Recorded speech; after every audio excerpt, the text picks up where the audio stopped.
5ই August প্রধানমন্ত্রী পদ থেকে ইস্তফা দিয়েছেন শেখ হাসিনা। তারপরে মিলিটারি হেলিকপ্টারে নয়াদিল্লিতে পৌঁছন তিনি। গাজিয়াবাদের হিন্ডন এয়ারবেসে বোন রেহানাকে নিয়ে অবতরণ করেন। তারপর থেকে সেখানে একটি সেফ হাউসে রাখা হয় তাকে। ভারতীয় গোয়েন্দা সংস্থা নিরাপত্তা বলের মধ্যে রাখা হয়েছে। জাতীয় নিরাপত্তার উপদেষ্টা অজিত ডোভাল হাসিনার সঙ্গে দেখা করেন। সেখানে তাদের মধ্যে কথাবার্তা হয় বলে বিদেশ মন্ত্রক সূত্রে জানা গিয়েছে। কিন্তু ভারতে আসার পর 38 ঘন্টার ওপর কেটে গিয়েছে।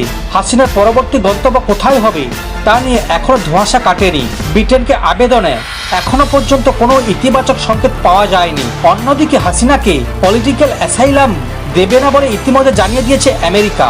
এমন অবস্থায় তিনি কোথায় যাবেন তা নিয়ে জল্পনা ক্রমশই বাড়ছে। সঙ্গে উদ্বেগ বাড়ছে নয়াদিল্লিরও।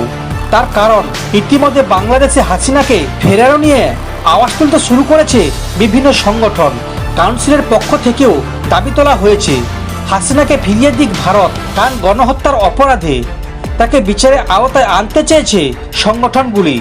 এমত অবস্থায় হাসিনাকে এখন কি করবে তা নিয়ে অস্বস্তিতে ভুগছে ভারত। সরকার এলে স্বাভাবিকভাবেই শেখ হাসিনাকে ফেরত চাইবে, এমনটাই মনে করছে কূটনৈতিক মহল। কারণ বন্দি প্রত্যাবর্তন নীতি দ্বিপাক্ষিক সম্পর্ককে গুরুত্বপূর্ণ ভূমিকা পালন করে। সেক্ষেত্রে শুধু হাসিনার জন্য ঢাকার সঙ্গে সম্পর্ক খারাপ করতে চাইছে না নয়াদিল্লি। 1971 সালে বাংলাদেশের রাষ্ট্র প্রতিষ্ঠার পর দ্বিপাক্ষিক সম্পর্ক তৈরি হলেও সেই সময় কোনো বন্দি প্রত্যাপন্ন চুক্তি ছিল না দুদেশের মধ্যে।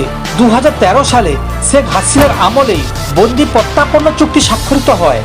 সুতরাং আগামী দিনে হাসিনাকে নিয়ে এই বন্দি প্রত্যাপন্ন চুক্তি গলায় কাটা হয়ে উঠবে নয়াদিল্লির, এমনটাই মত কূটনৈতিক বিশেষজ্ঞদের।